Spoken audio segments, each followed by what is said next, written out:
ये भी एक सिंपल अर्थमेटिक एक्सप्रेशन है 35.5, और जब हमने ऐड करना हो तो डेसिमल प्लेस के नीचे डेसिमल प्लेस रखेंगे और डिजिट्स अरेंज कर देंगे।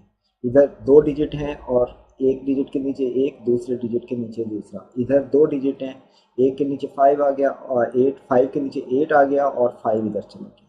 अब बेशक आप यहाँ पे 0 लगा दें ताकि ये बैलेंस हो जाए। अब आपने इसे ऐड करना है, ये आ गया 5, 8, 5, 13, 1 कैरी। डेसिमल प्लेस इधर ही आएगा बेशक कुछ भी हो, ये तीनों डेसिमल प्लेस एक ही लाइन में होंगे। 5 और 5 10 एंड 1 11, 1 कैरी, तो 3 4 4 4 9, 91.35।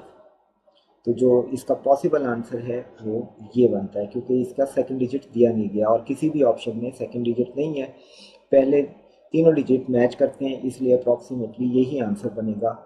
इसलिए क्वेश्चन का आंसर है सी।